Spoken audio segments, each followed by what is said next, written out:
What's up, my soldiers? It's WildBlueYonder, and today was a pretty interesting day.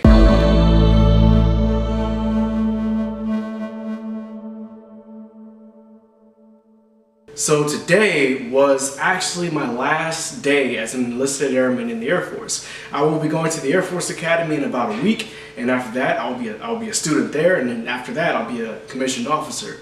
So today was my last day at work, and it was my last day as an airman, which is kind of something I didn't realize until I got home.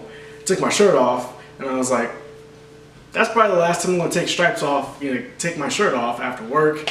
Like, it was weird. It was just like, this is like my last day. But anyways, I'm getting ready for this road trip. I'm going to be driving down to the Air Force Academy from Alaska. If this is one of your first videos that you watched on my channel, welcome. This is WildBlueYonder. I make Air Force related videos. Although I said what's up my soldiers at the beginning, I know it's Army, be quiet. Like everybody likes to remind me of that. We've been through it already. My subscribers have voted. They say let's just keep calling it soldiers. It's catchy. You already say it. It's your thing. But yeah. I went to the store today to pick up some snacks. I have a bunch of snacks behind me in a cooler, and so I'm going to actually go and make all of my meals on the way down there and hopefully save a little bit of money, and hopefully I won't have to stop at McDonald's and Wendy's the whole way there, and that's not something you want to do on your way down to the academy. But anyways, it's the end of an era, I think, because I think that's probably the name of this video, because this is my last few days as an airman. Then I'll be a student, then I'll be a cadet, then I'll be an officer and a pilot. And of course I'll still make these videos, but I think I've gone through all the phases as a YouTuber and shared all these memories with you all. So I was, before I joined the Air Force, when I was still like 17, still like with a high-pitched voice in my bedroom, and I had no camera skills whatsoever. I cringe at those videos, but I keep them up because it lets people know where I've came from. And then I was in the DEP, and then I passed MEPS, and then I finally got my first job, and I was sitting in a parking lot at a mall when I first got the message, and I made a video about that, sitting on the stairs of my mom's house, and then I shipped out. And after that, I didn't make any videos, obviously in basic training, and I didn't make any videos in tech school because I didn't have internet. But then I went to my first base at Minot, and then I just filled you all in and all that information. And that's probably where about 50% of my videos were at Minot, because I was just shotgunning all that information out there so that people knew what it's like to be through basic training and tech school while it was still fresh in my mind. And so that was my first base. I learned a lot there. I learned a lot about Minot, about bases where you might not be the happiest there, but you can definitely make the most out of it. And that's something I learned there. And it's just another phase. And then I got my second base, which was Elmendorf, where I am now, and I learned more about learning different parts of your job. So you might start off with a different aircraft but shift to something else. You might start off in a certain career field but get force cross-trained somewhere else. I learned a lot about PCSing. I shared with you all my PCS from Minot to Elmendorf. I learned about certain education opportunities. I really started cracking down on my CCAF, finished it, now I have my associate's degree. So I'm starting to really progress through my Air Force career.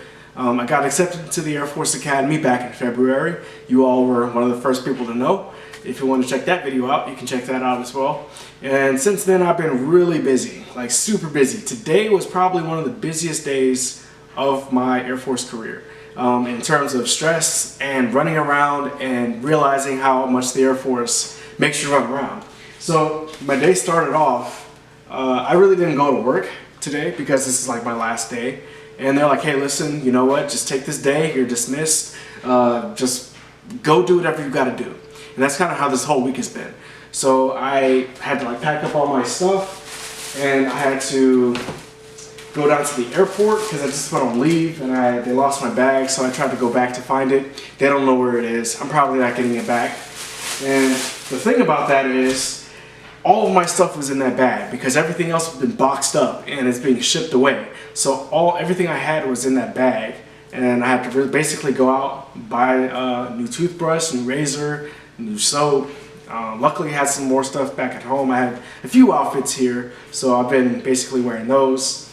But yeah, it's been a really busy day. I went and I bought a bunch of food, as I just said. So I got some wraps, I got some turkey, and I had to make sure that going through Canada, you can actually take all this stuff. I got fruits and vegetables, and I know how going through customs and borders, they'll stop you. I had to buy a cucumber, which I had to like will myself to buy a cucumber because obvious reasons. I'm still a 21-year-old and I think stuff like that's funny. But yeah, I basically bought got some Nature Valley bars, some seasoning for my wraps. Basically, I'm gonna make turkey bacon. I got some sesame dressing here, so I can put that on the wraps as well. Got some cheese. And basically what I'm trying to do is just save as much money on this trip as possible. Because as soon as I get there, I'm going to have to spend $1,500 on books and clothes. So I'm trying to save up as much as possible. I also had to spend a bunch of money on my car, so that way it's road ready, so that way I can actually make it to Colorado. It's been a really busy week. So about a week and a half ago, I took my car to the shop just to have them look at it, look everything over, make sure it's good to go. Can this vehicle make it 3,000 miles down the road? So they're like, all right, well, take a look at it. Left shocks blown, water pump is blown. There's like no coolant in there, and apparently it had a slow leak because one of the bearings got loose. So I mean, once they explained it to me, I was like, oh, okay, that makes a lot of sense. But I had no idea what a water pump. I knew what a water pump.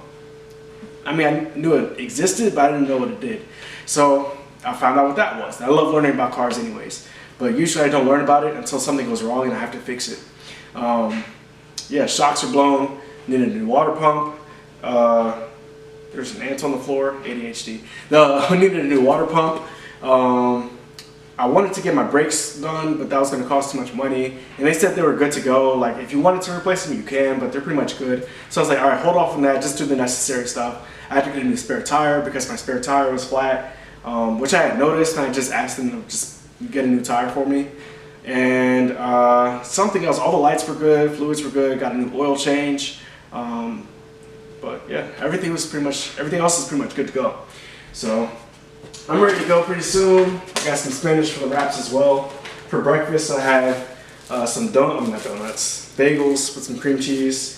And then I got my cooler for everything that's cold. So I got some cherries in here, my cream cheese, my bacon, spinach, any drinks. This is probably just gonna stay warm, just so I don't have to save up a bunch of space. I had to make sure that you can actually take cherries. Like, some people's countries you can't bring food into it, like Australia. But Canada's cool like that, so they say you can bring anything in up to a certain limit, like 20 kilograms. I don't have that much food, so at least I don't think I do. I'll find out. Some bananas. Yeah, so this is pretty much all I'm bringing on my trip, and everything's gonna be good to go. I'm gonna make some dinner. I got a steak thawing out over there. I'm gonna make some steak and vegetables and some garlic bread for dinner to celebrate my last day as an airman. And after that, I'm gonna finish cleaning, packing up, getting everything in my Jeep. And me and LaRonda, my Jeep is named LaRonda, we're gonna hit the road, and I got a going away party. Not a party, but a little going away thing. Usually if you're PCS, your shop will put something together for you if they like you. If not, then probably not. No, I'm just kidding. Even if we don't all get along, but we all come together at the end. Like, hey, listen, we all have our disagreements, but at the end of the day, you served, you did your job. Here's a plaque. They might give you some souvenirs. Usually if you go to South Korea, they might give you a piece of the DMZ fence, like some of the barbed wire from the fences. They might give you a katana or something. Or if you go to Japan, if you go to Italy, they might give you some wine, or I don't know. They usually give you some memento. So Alaska, we usually get Alaska-shaped carvings and engravings of the state, and it's a plaque. So you can either get a wooden one, like our commanders and like really important people get these like huge plaques and like moose racks or something crazy. And some people like me, like airmen, will just get like little wooden or metal carvings, and then they'll etch your name into it and etch maybe a picture, whatever you want. Usually you have to pay for it yourself, but the thing that they do is that you pay for it over time. So as soon as you get to your first base, they might have a stripe fund, so you'll pay $1 for every stripe that you have every month. So if you're A1C, you pay $2 every month, and then when you leave, you might have 40, 50 bucks saved up. Then they use that money to pay for your plaque. Or you can say, you know what, I don't want a plaque, and then just not put anything into your stripe fund. And then when you go to leave, you just get a handshake, and hey, if you want to throw a party on your own dime, if you want to pay for a plaque now, then you can, but otherwise you're not getting anything. So I put in maybe like 30 bucks into my stripe fund, probably like 20, 30 bucks. So I'm just going to get a small little wooden or metal plaque, which is really nice. I really like that about the Air Force. So I went on leave. I went down to Charleston, and I actually knew a lot of subscribers that were down there. And a lot of them messaged me like, hey, are you in Charleston? Because I'm stationed there. And I didn't know I had any subscribers there. Otherwise, I would have made a video or an announcement about it. But I didn't get to meet anybody, unfortunately. But I got to talk to a lot of you all. And some guys gave me some great suggestions on where to eat. Shout out to, forgot your name. But you gave me a bunch of suggestions, and I appreciate it. Shout out to everybody in South Carolina. I met up with my girlfriend, Keita, which you guys remember from my trip to Whittier video. We went down to Whittier, Alaska together last July. And a lot of you guys said that we were really awkward, but that's just the chemistry that we have. She's really rude to me, and I'm kind of like, we just have this banter back and forth. But in the video, it just came off as like me looking like a butthole, and she just looked like she just wasn't having fun. But it's just weird. We had that relationship. As soon as the camera gets cut off, then she just starts like piling on all these insults. We have a weird dynamic, but that's just how it works. So yeah, I went to Shaw Air Force Base, and I met a subscriber there last time I was there, 2 months ago. And then after that, we went to Charleston. Then we went from Charleston, which we had a lot of fun there. We went to Myrtle Beach, and Myrtle Beach was the 4th of July, so we did so much stuff. Make sure, if you ever go to Myrtle Beach, make sure you use your military discount, because they have everything free for Ripley's, believe it or not. I don't know if that was a 4th of July thing. It seems like they would probably lose a lot of money, but everything on that row for Ripley's, believe it or not. So it was laser tag, the museum where they have all the weird people and statues and exhibits and stuff. And then there was a haunted house, which was a lot of fun. It was me, my girlfriend, and like a bunch of little kids. And I was in front, and so I'm like going down this like dark alley, like you can't see anything, and then lights pop on, people like pop up at you and scare you. I'm just like, all right. But the kid behind me was like, ah, like it was like the scariest part of his entire existence. So he was like clutching onto the back of my shirt, like I'm like, dude, like let go of me. Like I'm trying to like make sure my girlfriend's all right. And I keep turning around, and she keeps getting like further and further back, because apparently the kids were like latched onto her because we were the only 2 adults there. So basically, well, let me turn this. Basically, it was a lot of fun, but the kids were like not ruining it, but actually I think they actually made it more fun, because they just made me seem like, all right, I can't be scared if they're this scared. And I knew it wasn't going to be that scary, because when we were like walking out, we saw when we were walking up to like go inside, there were like these 2 little kids that just walked out like that was nothing. Like I seen worse stuff in the streets. After that, we went up to Myrtle Beach. Oh wait, no, after Myrtle Beach, we went back to Shaw. Myrtle Beach was a lot of fun. We got to do the slingshot. I should probably put that video up. We actually did that slingshot where you sit down in that ball, kind of like the gyroscope, and it slings you back up in the air and you bounce up and down maybe 3 or 4 times. Did that. Had a blast. I made some pretty interesting noises in that video, like pretty high pitched, not screams, squeals maybe. I don't know. I definitely had a pucker factor going on in that video. I should probably post it. My girlfriend doesn't want me to post it. I probably will though. We'll see. I'll try to convince her. If you guys want to see it, comment down below so I can tell her that you all want to see it. But after that, let's see, what did we do? Went back to Shaw, and I had to catch a flight that following morning. So it was the 4th of July, and then the next day she had to go back to work, which kind of sucked because, I mean, we were both tired. We had just driven from Myrtle Beach. Like, she wasn't really trying to go to work, but she went to work. And then after that, I had to catch my flight.